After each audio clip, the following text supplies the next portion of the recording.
Students, कैसे हो आप लोग? होप आपकी पढ़ाई अच्छी चल रही होगी। तो हमने जो क्वेश्चन आपको दिया था 10 का दम, उसमें क्वेश्चन नंबर 83। चलिए इसको देखते हैं, एनालाइज करिए। आपके पास क्लोरोसाइक्लो ब्यूटेन है, इसके ऊपर लिथियम का रिएक्शन है। फिर कह रहा है क्यूप्रस क्लोराइड का रिएक्शन है और फिर मिथाइल क्लोराइड का रिएक्शन है। सोचिए ये कौन सा रिएक्शन है?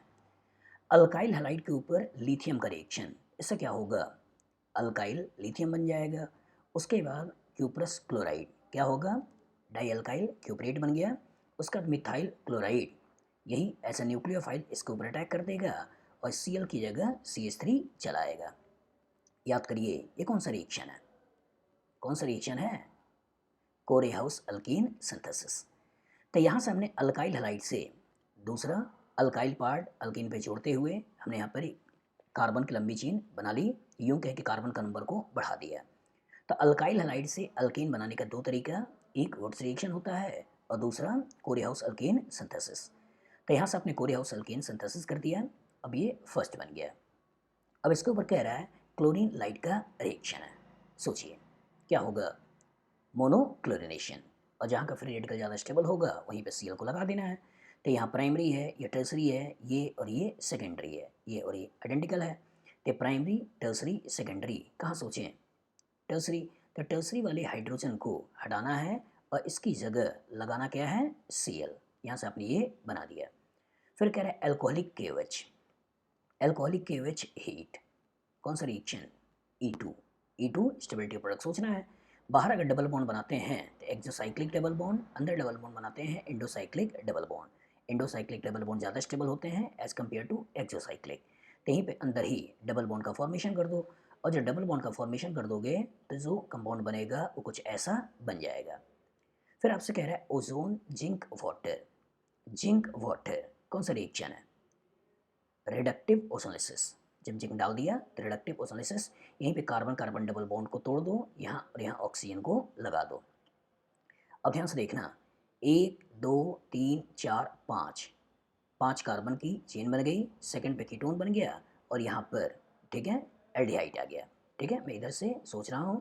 तो ये हम ऐसे ही अगर दिखा दें तो ये कीटोन वाला पार्ट हो गया, ये आपका एल्डिहाइड वाला पार्ट हो गया। ये आपने एल्डिहाइड ऐसे बना दिया, ये तो बनेगा। अब आपसे कह रहा है सोडियम बोरोहाइड्राइड वन इक्वलेंट। और जब वन इक्वलेंट है तो कीटोन का भी रिडक्शन कर सकता था, एल्डिहाइड का भी रिडक्शन कर सकता था, लेकिन एल्डिहाइड के पास पार्शियल पॉजिटिव चार्ज ज़्यादा है, स्टेरिक फैक्टर कम है। कीटोन के पास पार्शियल पॉजिटिव कम है, स्टेरिक फैक्टर भी ज़्यादा है, इसलिए एल्डिहाइड का रिडक्शन होगा। और जब एल्डिहाइड का रिडक्शन होगा तो इसे अल्कोहल में कन्वर्ट कर दो। और जब इसे अल्कोहल में कन्वर्ट कर दो तो कीटोन वाला सेगमेंट तो ऐसे ही छोड़ दो और ये आपका अल्कोहल बन गया। इसी को एक बार मैं फिर से लिख दूँ तो इतने पार्ट में तो कोई चेंज है नहीं। ठीक है, ये आपका बन गया अल्कोहल। फिर अब इसके ऊपर कह रहा है कि SOCl2 का रिएक्शन है। अब क्या करोगे? अल्कोहल SOCl2 अल्काइल क्लोराइड में कन्वर्ट कर दो। और जब अल्काइल क्लोराइड में कन्वर्ट कर दोगे तो यहाँ पर ये आपका COCH3 ऐसे ही है, ये आपका बन गया Cl बन गया। अब कह रहा है कि CH3MgBr और ड्राई ईथर का रिएक्शन है, बाद में एसिड डाला गया। अब Gr क्या करेगा? यही Gr ऐसा न्यूक्लियोफाइल यहाँ अटैक करेगा और इस बॉन्ड को तोड़ देगा। सोचिए यही ऐसा न्यूक्लियोफाइल यहाँ अटैक किया, इस बॉन्ड को तोड़ दिया और तोड़ दिया तो बन गया O-। अब ध्यान से देखा ना, यही कहानी पर ट्विस्ट है। O-, यहाँ CH3, यहाँ CH3 है ही, यहाँ आपका ये है Cl। अब क्या होगा कि ये एज अ न्यूक्लियोफाइल यहाँ अटैक करके इस क्लोरीन को हटा देगा।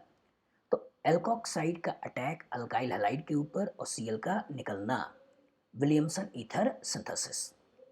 When alkoxide attack over alkyl halide to give ether as a product, reaction is Williamson ether synthesis. तो यहाँ से आपने एक 5 मेंबर रिंग बना दिया, इस तरह का ईथर बन गया। बात समझ आ गई, जिसको आपने बोल दिया सेवेंथ। फिर इसके बाद कह रहा है कि HCl का रिएक्शन है।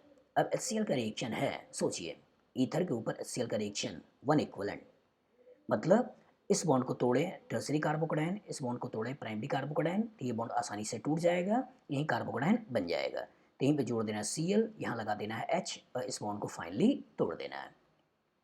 और यहाँ के कॉरस्पॉन्डिंग हमें इतने पार्ट में तो कोई चेंज है नहीं, यहाँ आ गया Cl। ठीक है, अब ये आपका आ गया OH, ये बना लिया। फिर कह रहा है SOCl2 का रिएक्शन।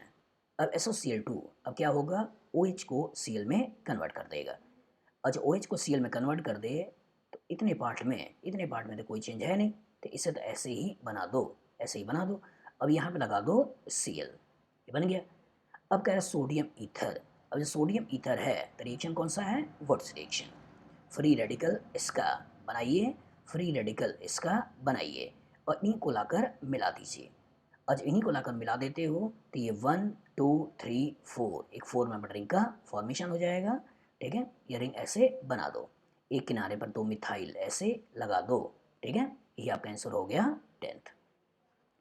तो यही तो करोगे, एक बार फिर से दिमाग में बैठाइए। पहले यहाँ पर आपने कोरेहाउस अल्केन सिंथेसिस की बात किया, फिर मोनोहैलोजिनेशन की बात किया, फिर E2 रिएक्शन की बात किया, फिर ओजोलिसिस की बात किया, फिर रिडक्शन की बात किया, सेलेक्टिव रिडक्शन की बात किया। उसके बाद अल्कोहल को अल्काइल हैलाइड में कन्वर्ट किया, फिर विलियमसन ईथर सिंथेसिस और ग्रीनहार्ट रिएजेंट का अच्छा इन्वॉल्वमेंट करके ईथर बनाया। फिर SN1 रिएक्शन ऑफ ईथर किया, फिर उसके बाद अल्कोहल का अल्काइल क्लोराइड में कन्वर्जन किया, फिर उसके बाद वुड्स रिएक्शन का इन्वॉल्वमेंट किया। ठीक है, होप चैप्टर की मिक्सिंग प्रॉपर तरीके से आपको समझ में आ गई होगी, आपका कॉन्सेप्ट प्रॉपर तरीके से बन गया होगा, है ना। Good luck, good day.